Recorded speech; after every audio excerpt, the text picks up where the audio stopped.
அன்புள்ள கணவருக்கு அன்பு இது இருக்கிறதா? இக்கடிதத்தை ஒரு சாதாரண ஆண் பிள்ளையாக இல்லாமல் ஒரு பெண்ணின் புருஷன் என்ற ஸ்தானத்தில் இருந்து படிக்கவும். நமக்குள் ஏற்பட்டுள்ள பிரச்சனையை பற்றி உங்களுக்கு தெரியும். ஆனால் அதன் தீவிரம் உங்களுக்கு தெரியாது. தெரியாது என்பதை விட புரியாது என்று சொல்லலாமா? ஏற்கனவே நமது கல்யாணத்துக்கு முன் ஒரு பெண்ணுடன் தொடர்பு கொண்டிருந்தீர்கள். திருமணமாகி என்னுடன் என்னமோ அப்போதுதான் புதிதாய் வாழ்வது போல வாழ்ந்தீர்கள். என்னுடன் வாழ்ந்து கொண்டே இன்னொருத்தியுடன் வாழ்ந்தீர்கள். எனவே பெண்ணின் வாசனை உங்களுக்கு புதிதில்லை. ஆனால் என்னை பொறுத்தவரையில் ஆண் என்பவன் உங்களைப் போலத்தான் இருப்பான். பொண்டாட்டியிடம் அடிக்கடி ஆத்திரம் கொள்வதும் உடனே தணிந்து அன்பையும் காதலையும் கொட்டுவதும். ஆண் என்பவன் இப்படித்தான் இருப்பான் என்று எனக்குள் உங்களை வைத்துதான் அகராதி அமைத்திருந்தேன். எனவே இந்த பிரச்சனையை என்னால் சுலபமாக ஏற்றுக்கொள்ள முடியவில்லை. எந்த பூவில் நிறைய தேன் இருக்கும் என்று நீங்கள் தேடி திரிந்தீர்கள். அது தெரியாமல் நானும் பைத்தியக்காரத்தனமாய் உங்களுடன் வாழ்ந்து கொண்டிருந்தேன். அந்த கடிதங்களை படித்த பிறகு உங்களுடன் தாம்பத்தியத்தில் ஈடுபட என் மனம் மறுக்கிறது. அப்படியே ஈடுபட்டாலும் என்னை கையாள்வதைப் போலத்தானே அவளையும் புரட்டி எடுத்திருப்பீர்கள் என்று நினைக்க தோன்றுகிறது. என் மார்பில் கை வைக்கும் போது இப்படித்தானே அவளிடமும் என்று தோன்றுகிறது. எனவே என்னால் உங்களுடன் உடலுறவில் ஈடுபட முடியவில்லை. மன்னிக்கவும். இப்படிக்கு உங்கள் ராஜி. எனக்கு என் மனைவியோட இல்லற சுகத்தை அனுபவிக்க முடியல. அவளை பார்த்தா எந்த ஒரு கிளர்ச்சியும் இல்ல. ஆனா மத்த சாதாரண அழகோ இளமையோ அதிகமில்லாத பெண்களை கண்டா மோகமும் வேகமும் உண்டாகுது. தவறு என் பேர்லா என் மனைவியின் பேரிலா? டிவி திரையில் 20 வயது பெண் அந்த நிகழ்ச்சிக்கு வந்த கடிதங்களில் ஒன்றை படித்துக் கொண்டிருந்தாள். தோள்பட்டையோடு வெட்டப்பட்ட கூந்தலும் நெற்றியில் ஜிகினா புட்டும் கையில்லாத ரவிக்கையும் அணிந்திருந்த 45 வயது பிரபல குடும்ப மனநல ஆலோசகர் ராஷ்மி கிஷோர் சிரிப்பு மாறாமல் பதிலளித்துக் கொண்டிருந்தார். தொலைக்காட்சி திரையில் பதித்த கண்களை நகர்த்த மனசில்லாமல் அந்த குடும்பமே உள்ளிருந்து கிழவி கத்தினாள். ஏண்டா கிருஷ்ணா, சொல்றவளுக்கு தான் விவஸ்தை இல்லைன்னா கேட்கறவங்களுக்கு புத்தி எங்க போச்சு? வர வர நடு கூடத்துல வச்சு எதை விமர்சிக்கிறதுங்கிறதே இல்லையா? வீட்டுக்கு பெரியவனா லட்சணமா எழுந்து போய் டிவியை நிறுத்தி தொலையேன். கிழவிக்கு கண்தான் இல்லையே தவிர பாம்பு செவி. கிருஷ்ணன் அம்மா சொல்வதை காதிலேயே வாங்கி கொள்ளாமல் தனக்கென ஒதுக்கப்பட்டிருந்த அறையில் சாய்வு நாற்காலியில் கண்களை மூடி சாய்ந்திருந்தார். கூடத்தில் உட்கார்ந்திருப்பவர்கள் அத்தனை பேரும் அவளுடைய பெண் பிள்ளைகள் மருமகள்கள் தான். இன்னும் பொண்ணுக்காக நிச்சயிக்கப்பட்டிருக்கும் பையன் கூட இருக்காம் போல. எல்லாரும் வளர்ந்து விட்டார்கள். வீடும் டிவியும் இன்ன பிற வசதிகளும் அவர்கள் சம்பாதித்து வாங்கியவை. 30 வயது பையனையும் 25 வயது பெண்ணையும் அதட்ட முடியுமோ? போன வாரமே ஒரு முறை பெரியவனை அழைத்து நாசூக்காக சொல்லிவிட்டார். கணேசா, யாரடா இது கொஞ்சம் கூட லஜ்ஜையே இல்லாம பேசுறா? சேச்சே, இது ஒரு விதமான எஜுகேஷன்பா. ரூமுக்குள்ளே உட்கார்ந்து கிடக்காம வெளியில வந்துதான் பாருங்களேன். கிருஷ்ணன் போகவில்லை. ஆனால் இந்த நிகழ்ச்சி ஒளிபரப்பாகும் ஒவ்வொரு ஞாயிற்றுக்கிழமை பிற்பகலும் அவரது மனதுக்குள் ராஜி வந்து நின்றாள். ராஜி அவரது மனைவி. 24 வருடங்களுக்கு முன் 3 வயதிலும் 2 வயதிலும் 2 பிள்ளைகளையும் 6 மாத பெண் குழந்தையையும் விட்டுவிட்டு சொல்லாமல் கொள்ளாமல் இல்லை, விலாவாரியாக புருஷனுக்கு கடிதம் எழுதி வைத்து விட்டே சென்று விட்டாள். அன்றைய கிருஷ்ணனுக்கு உடம்பில் தெம்பும் திமிரும் இருந்தது. அண்ணியை தேடி கண்டுபிடிக்க கிளம்பிய தம்பிகளிடமெல்லாம் ஒரு அதட்டல் போட்டு நிறுத்தினார். எங்கடா கிளம்புறீங்க? அவதான் நான் வேண்டாம், குழந்தைங்க வேண்டான்னு எல்லாத்தையும் உதறிட்டு தானே கிளம்பியிருக்கா. தேடி பிடிச்சு இழுத்துட்டு வந்தா மட்டும் ஒட்டுமாடா? விடு, எங்க போறாளோ போட்டும். என்னைக்காவது ஒரு நாள் நாய் மாதிரி வந்து நிப்பா. அப்பா அவ பிள்ளைகளை விட்டு யாரடி நீன்னு கேட்க வைக்கிறேன். என்ன இருந்தாலும் நம்ம குடும்ப கௌரவம் என்ன ஆறுதுன்னா, இன்னும் கடைசி தம்பிக்கு கல்யாணம் ஆகல, வீட்டுக்கு மூத்த மருமக ஓடி போயிட்டான்னு தெரிஞ்சா அப்படி என்னன்னா உங்க 2 பேருக்கும் தகராறு. இதற்கு மட்டும் பதில் சொல்ல முடியாமல் கிருஷ்ணன் தவித்த தவிப்பு. தகராறு என்ன தகராறு? நான் ஆம்பளையா லட்சணமா இருக்கிறது அவளுக்கு பிடிக்கல, விட. கிருஷ்ணனிடம் அவர்கள் இவ்வளவு பேசினதே அதிகம். அண்ணனிடம் பணிவும் பாசமும் வைத்திருந்த சகோதரர்களுக்கு அண்ணியின் செயலினால் கொஞ்சம் விட்டெட்டித்தனம் வந்துவிட்டதுதான். இது கிருஷ்ணனுக்கும் தெரியும். ஆனால் வேறு வழி இல்லை. அவர் மனைவிக்கு செய்த துரோகங்களுக்காக இந்த கொடுமையை அனுபவித்துத்தான் தீர வேண்டும். வேண்டியது அனுபவித்தாயிற்று. இப்பொழுது நினைத்தாலும் ராஜியை மணந்ததும் அவளுடன் குடித்தனம் செய்ததும் பசுமையாக அவருள் இருக்கிறது. எதிரெதிர் வீடு. தாத்தா பாட்டியின் வீட்டுக்கு விடுமுறைக்கு வந்த 17 வயசு பெண்ணுக்கு சுமக்க மாட்டாமல் புடவையை சுற்றி கூடை நகைகளை அள்ளி போட்டு சின்ன தந்த பதுமை போல இருந்தாள் அவள். கணவனை நிமிர்ந்து பார்க்கும் ஒவ்வொரு பார்வையிலும் பிரமிப்பு. அவன் பார்வை அசைவுக்கெல்லாம் நூலில் கட்டிய பொம்மை போல ஆடுவாள். கூப்பிட்டீங்களா? இல்லையே. கூப்பிட்ட மாதிரி இருந்தது, அதான். ராஜியின் கண்களில் தழும்பி நிற்கும் காதலை கிருஷ்ணன் சந்தித்திருக்கிறானா? இல்லையோ. பிறந்த வீட்டுக்கு கூட ஆரம்ப காலத்தில் அடிக்கடி சென்றதில்லை. முதலாக அவள் கன்னங்களில் கண்ணீர் கோலத்துடன் வந்து நின்ற நாள். கிருஷ்ணன் அந்த காட்சியை மனதிலிருந்து ஒதுக்க முயற்சித்தும் முடியாமல் போராட, ஹாலில் சிரிப்பும் இரைச்சலும் செவிப்பறையையே கிழிப்பது போல. கிருஷ்ணனின் மகள் கவிதாவும் மருமகள் அருணாவும் கட்சி கட்டிக்கொண்டு அங்கிருந்த ஆண்களிடம் வாய்ச்சண்டை போட்டுக் கொண்டிருந்தனர். ஏன், அவங்க சொன்னதுல என்ன தப்புங்கிற? நிறைய ஆம்பளைங்க அப்படித்தானே இருக்கீங்க. எப்பவுமே கையில இருக்கிற பொருளோட மதிப்பு தெரியாது உங்களுக்கு. ஹோட்டல் சாப்பாட்டுக்கு ஆளா பரப்பீங்க. அதுக்கு என்ன காரணங்கிறதையும் அந்த அம்மாவே சொன்னாங்கல்ல. கல்யாணத்துக்கு அப்புறம் புருஷனோட வயத்துக்கு தான் பொங்கி பொங்கி போடுறீங்களே தவிர அவனோட டேஸ்ட் என்ன, எப்படி நடந்துக்கிட்டா அவனுக்கு பிடிக்கும்னு கொஞ்சமாவது யோசிச்சிருக்கீங்களா? சி, வாய கழுவுண்ணா. புருஷன்காரன் இன்னொருத்தி வீட்டுக்கு போறதானா வெள்ளையும் ஜல்லையும் உடுத்திக்கிட்டு அரிசி மாவு டப்பால முகத்தை புதைச்சி எடுத்தா மாதிரி பவுடர் அப்பிக்கிட்டு வாசனைக்கு கண்ட கண்ட பெர்ஃபியூமை வாரி பூசிக்கிட்டு போறான். பொண்டாட்டிக்கிட்ட வரச்ச குறைஞ்சபட்சம் தலைய கூட ஒழுங்கா செய்வதில்ல. ஏன், என்ன காரணம்? இவ தாலி கட்டி கூட்டிட்டு வந்தா அந்த சரக்கு தானேங்கிறது அலட்சியம். கவிதாவுக்கு குரல் பெருசு, அவள் அத்தைகளைப் போல. ஆனால் ராஜி குரலை உயர்த்தியதே இல்லை. முதல் தடவை அந்த உண்மை தெரிந்த போது கூட அழுகையை அடக்கி கொண்டு மிக நிதானமாகத்தான் கேட்டாள். எங்க, உங்க மேஜர் டிராயரை ஒழிக்கிறப்போ இது கிடைச்சது. கிருஷ்ணனின் கரம் நீண்டு அவள் கொடுத்த கடிதத்தை வாங்கி கொண்டது. ஆனால் பிரிக்கவில்லை. இது யாருங்க? உன்னை யார் பிடிச்சு படிக்க சொன்னது? ஏங்க, நமக்குள்ள ஏதாவது ரகசியம் இருக்குதான்னு? கல்யாணமான அந்த நிமிஷத்துல இருந்து உங்களுக்குள்ள நானும் எனக்குள்ள நீங்களும் இருக்கா மாதிரி தான் நான் நினைச்சிட்டு இருக்கேன். சரி சரி, இந்த டயலாக் எல்லாம் வேண்டாம், வேலையை பாரு போ. அதுக்கு முன்னால இந்த லெட்டரை எழுதுனது யாருன்னு மட்டும் சொல்லிடுங்க, போயிடுறேன். அடர்ந்த இமைகள் கண்ணீரில் தோய்ந்து படபடக்க அவள் நின்ற கோலம். திருமணமாகி 1 வருடம் கூட ஆகவில்லை. கிருஷ்ணனின் நெஞ்சுக்குள் கொஞ்சம் பயம் இருந்தது. இன்னும் இவளை பற்றி முழுதும் அறிந்து கொள்ளவில்லை. அப்படி ஒரு சந்தர்ப்பம் வரவில்லை. கிருஷ்ணனின் தாயார் எல்லா மாமியார்களைப் போலத்தான். மருமகளை உள்ளங்கையில் வைத்து தாங்குகிற ரகமும் இல்லை, தூக்கி போட்டு குதிக்கிற ரகமும் இல்லை. ஆனால் தன் பெண்கள் என்றால் ஒசத்திதான். இந்த 1 வருடத்தில் ஒரு நாத்திக்கு கல்யாணமும் ஒரு நாத்திக்கு தலைப்பிரசவமும் பார்த்து விட்டாள் ராஜி. மாமியாரோ நாத்தனாரோ அந்த உறவுக்கே உரிய சுபாவத்தில் ஏதாவது சொன்னாலும் அதற்காக இரவு முழுக்க கணவரிடம் புறங்கூறி முதுகு காட்டி படுப்பவள் இல்லை. ஆனால் புருஷனுக்கும் வேறு ஒருத்திக்கும் தொடர்பு இருக்கிறது என்றால் எப்படி எடுத்துக்கொள்வாளோ? அழுது அமர்க்களப்படுத்தி விட்டாள். கிருஷ்ணன் அவள் முகத்தை பார்க்காமல் வார்த்தைகளை எண்ணி உதிர்க்க அவள் கணவனையே பார்த்தபடி நின்றாள். அது, இந்த பொண்ணை நான் ரொம்ப ஆழமா காதலிச்சேன் ராஜி.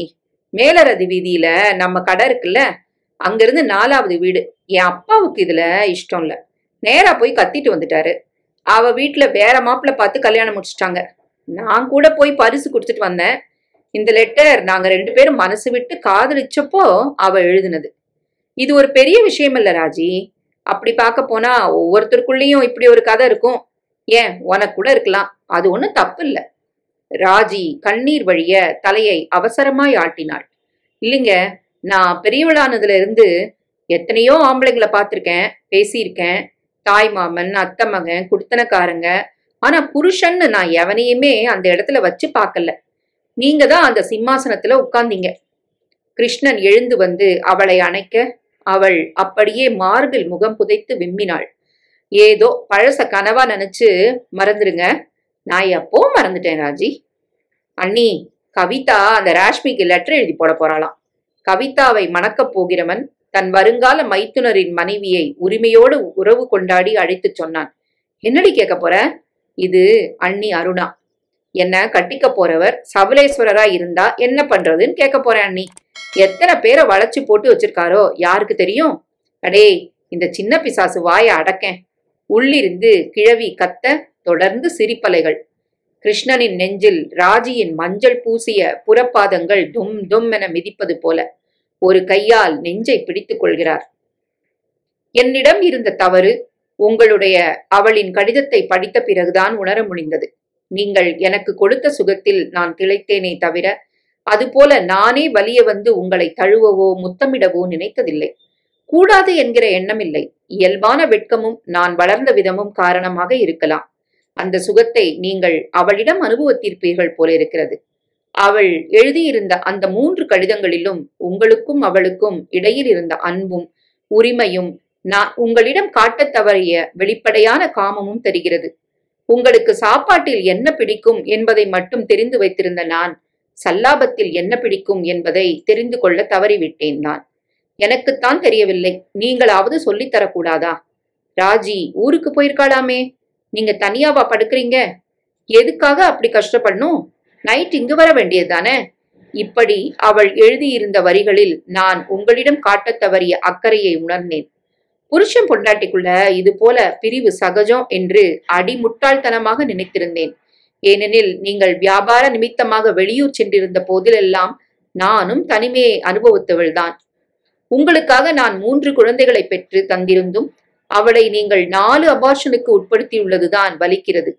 என்னுடன் உறவாடிக்கொண்டே இன்னொருத்தியுடன் வாழ்ந்த உங்களது சாமர்த்தியம் என்னை அசர வைக்கிறது. அன்புடன் ராஜி. என் கணவர் என்னோட இருக்கும் அந்தரங்கமான நேரத்திலெல்லாம் தன்னை மறந்து வேற ஒரு பொண்ணோட பெயரை அடிக்கடி உச்சரிக்கிறார். கேட்டா அது ஒண்ணுமில்ல, அந்த பெயர் எனக்கு பிடிக்கும்னு மழுப்புறார். இந்த பிரச்சனைக்கு நான் என்ன செய்யட்டும் ராஷ்மிஜி? இந்த கேள்விக்கு ராஷ்மி என்ன பதிலளிக்க போகிறாளோ என்கிற ஆர்வத்தில் கையில் இருந்த பஜ்ஜி தட்டை மாமனாரின் எதிரில் இருந்த டீப்பாயின் மீது அவசரமாக வீசிவிட்டு ஓடுகிறாள் அருணா. 4 பஜ்ஜியில் 2 எகிரி தரையில் விழ பொறுமையாய் பொறுக்கி எடுக்கிறார் கிருஷ்ணன். ராஷ்மி என்ன சொன்னாலோ தெரியவில்லை. கூடத்தில் அலை அலையாய் சிரிப்பு பரவியது. நல்ல வேளை நான் அந்த மாதிரி சிக்கல்ல. எல்லாம் இதுவரைக்கும் மாட்டிக்கிட்டதே இல்ல. கணேசன் சொல்ல அருணா நொடித்தாள். போருமே, உங்களுக்கு பொண்டாட்டி பேரே ஞாபகத்துல இருக்காது. எனக்கு அந்த கவலையே இல்ல அண்ணி. எங்க ஆபீஸ்ல எனக்கு அசிஸ்டண்டா வேலை செய்யறவ பேரும் கவிதாதான். வீட்டுக்கு வரப்போகிற மாப்பிள்ளையின் நகைச்சுவை உணர்வில் பூரித்து கணேசனும் பாலுவும் இடி இடி என சிரிக்க கிருஷ்ணனின் கண்ணுக்குள் மறுபடியும் ராஜி. இப்பொழுது கூட்டு குளுத்தனமும் இல்லை. டவுனுக்கு பக்கத்தில் கிராமம். கணேசனுக்கு 1.5 வயது. கிராமத்தில் நெல் அரவை மில் வாங்கி தம்பிக்கு வேலை கற்றுக் கொடுக்க கிருஷ்ணன். இருவருக்கும் சமைத்து போட ராஜி. இதில் ஒவ்வொரு செவ்வாயும் சனியும் ராஜி மட்டும் குழந்தையுடன் பஸ் ஏறி டவுனுக்கு வர வேண்டும். காலில் அடிபட்டு மாவு கட்டு போட்டு படுத்திருக்கும் மாமியாரை குளிப்பாட்டி மருத்துவமனைக்கு அழைத்து போக, நீங்க போங்க அண்ணி, நானும் அண்ணனும் தங்கம்மா கடையில இட்லி வாங்கி சாப்பிட்டுக்கிறோம், ஒரு நாள் தானே. இப்படி சொல்லும் கிருஷ்ணனின் தம்பி எப்பொழுதும் மில்லில் அடுக்கி வைக்கப்பட்டிருக்கும் நெல் மூட்டைகளுக்கு காவலாக படுக்க, கிருஷ்ணன் மட்டும் வீட்டில் தனியாக. என்னங்க தனியா படுக்கிறீங்க? சுத்தி வேற வயக்காடு கொல்ல, வாசல பூட்டிட்டு படுங்க. சரி, புதன்கிழமை கருக்கல்ல பஸ்ல வந்துருவேன். அழைச்சிட்டு போக பஸ் ஸ்டாண்டுக்கு வருவீங்கல்ல? ஆகட்டும், நீ கிளம்பு. திரும்பி திரும்பி பார்த்தபடியே நடக்கும் ராஜி. தொண்டை வரையில் ஏதேதோ வார்த்தைகள் வந்தும் சொல்ல தைரியமின்றி விழுங்கியபடி கிருஷ்ணனின் தம்பி கூட கேட்டிருக்கிறான். அண்ணி, அமெரிக்காவுக்கா போறீங்க? இதோ இங்க இருக்க டவுனுக்கு. இதுக்கா இவ்வளவு தயக்கம்? அவளது தடுமாற்றத்துக்கு காரணம் என்னவென அவனுக்கும் தெரியவில்லை. கிருஷ்ணனுக்கு மட்டும் 4-5 மாதங்களுக்கு பிறகு தெரிந்தது. ஏங்க, அன்னைக்கு பஸ் ஏத்தி விட வந்தப்ப 2 பொண்ணுங்க கூட சிரிச்சு பேசிட்டு இருந்தீங்களே, யாருங்க அது? ஏய், என்ன வளர்ற? நான் யார் கூடவும் சிரிச்சும் பேசல, அழுதும் பேசல. இல்லைங்க, பஸ் கிளம்புனதுக்கு அப்புறம் நான் திரும்பி பார்த்தனே, ஒசரமா கொஞ்சம் சத பிடிப்பா இருந்து பொண்ணோட இடுப்புல கைய போட்டு. சிச்சி, பேத்தாத, உனக்கு இதே பொழப்பா போச்சு. அவங்க 2 பேரும் நம்ம மில்லுல வேலை செய்யற சேரி பொம்பளைங்க, தாழ்த்தப்பட்ட இனத்தை சேர்ந்தவங்க. ராஜி அந்த கடைசி வார்த்தையின் போது மட்டும் தலையை உயர்த்தி கணவனை உற்று பார்த்துவிட்டு மறுபடியும் தலை குனிந்தாள். இது நடந்து 1.5 வருடங்கள் இருக்குமா? இருக்கும். கிருஷ்ணனின் தம்பிக்கு மனமுடித்து கிராமத்து வீட்டில் குடித்தனம் வைத்துவிட்டு இவர்கள் மறுபடியும் டவுனுக்கே திரும்பி 1.5 வருடங்களுக்கு பின் கிணறு வெட்ட பூதமாய் புது பிரச்சனை ஆரம்பமாயிற்று. ராஜிக்கு அப்பொழுது கையில் பாலு 6 மாத குழந்தை. பிரசவத்துக்கு பிறந்த வீடு சென்றவள் என்ன காரணத்தினாலோ பிள்ளை பெற்று 3ஆம் மாதமே திரும்பி விட்டாள். ராஜிக்கு அங்க இருப்பே கொடுக்கல. அத்தைக்கு கால் சரியில்லை, மறுபடி விழுந்தா எலும்பு ஒட்டவே ஒட்டாதுன்னு டாக்டர் சொல்லிட்டார். நான் கிளம்புறேன்னு அழுது அமக்களப்படுத்திட்டா மாப்ள. மாமனார் இப்படி சொல்லி அப்பாவியாக சிரித்த போதும் ராஜி கதவோரத்தில் நின்று கிருஷ்ணனையே கவலையோடு பார்த்து கொண்டிருந்தார். ஒரு நாள் விடிகாலையில் கிருஷ்ணன் பானையிலிருந்து தண்ணீர் சரித்து குடித்துவிட்டு கட்டிலில் படுக்க, ராஜி கைக்குழந்தைக்கு பால் புகட்டிவிட்டு அதன் செப்பு வாயை முந்தானையால் துடைத்தபடியே கேட்டாள். யாருங்க அது? சரசு? சரசுவா? யார் அது? என்ன கேட்டா? சித்த முந்தி நீங்க தான் சரசு சரசுன்னு. ஓ அதுவா? ஏதோ கதை படிச்சேன், அந்த ஞாபகத்துல தூக்கத்துல உளறிட்டேன் போல. சித்த முந்தி எங்க தூங்குனீங்க? இனிமேதானே தூங்கவே போறீங்க. உனக்கு இந்த சந்தேகம்தான் எதிரி. பாரு, குழந்தைக்கு பொறையேறுது. யாரோ அவனை நினைக்கிறாங்க. அவனை நினைக்க வேண்டியவ இன்னும் பிறந்தே இருக்க மாட்டா. சரசு யாரு? கிருஷ்ணன் சுவரை பார்த்து திரும்பி படுக்க, ராஜியின் விசும்பல் ஒலி மட்டும் காற்றில் கரைத்துவிட்ட சோகமீட்டலாய். ஆனால் அது நடந்த ஒரு வாரத்துக்குள்ளாகவே மறுபடியும் ராஜியின் முன்கைகளை பிசைந்து கொண்டு நிற்க வேண்டியதாகிவிட்டது. இந்த முறை கிருஷ்ணனால் குரலை உயர்த்த முடியவில்லை. ஆதாரங்களுடன் வசமாய் கொக்கி போட்டாள் ராஜி. மறுபடியும் அவள் கையில் கடிதம். ஆனால் இது பழைய காதலி எழுதியதில்லை, கிராமத்து சரசுவின் கடிதங்கள். ஒன்றல்ல 3. என்ன அப்படி பாக்குறீங்க? கிராமத்துக்கு கொண்டு போன சூட்கேஸ்ல இருந்தது. இத திறந்தே இருக்க மாட்டேன். உங்க அம்மா தான் கணேஷோட பிறந்த தேதி நேரம் கேட்டாங்க. உங்க டைரியில பார்த்த ஞாபகம் எடுத்தேன். இந்த புதையல் எல்லாம் கிடைச்சது. எப்போல இருந்து பழக்கம்? கேக்குறேன்ல, இப்ப சொல்ல போறீங்களா? இல்ல அத்தையும் கொண்டு போய் நம்ம பெத்த புண்ணியன்மாங்க கிட்ட காட்டட்டுமா? முதலாக கிருஷ்ணனுக்கு நெஞ்சு படபடத்தது. உச்சந்தலையில் குபு குபு என ரத்தம் சூடாக ஏறுவதை உணர முடிந்தது. இப்பதான் நீ பிரசவத்துக்கு ஊருக்கு போயிருந்தப்ப. அது திடீர்னு எதிர்பார்க்காம. எது எதிர்பார்க்காம? கடிதாசுல அவ எழுதியிருக்கிறத பார்த்தா அப்படி தெரியலீங்க. எத்தனை உரிமையா? ராஜி ஊர்ல இல்லன்னா என்ன, தனியா எதுக்காக படுக்கிறீங்க, இங்க வர வேண்டியதுதானேன்னு எழுதியிருக்கா. ராஜி கிட்ட சண்டை போட வேணான்னு கண்டிச்சு எழுதியிருக்கா. கணேசன் பாலுவுக்கு பெரியம்மாவோட அன்பு முத்தங்கள்னு எழுதியிருக்கா. உங்களால 4 தடவை அபார்ஷன் ஆயிடுச்சு, இனிமே உடம்பு தாங்காதுன்னு எழுதியிருக்கா.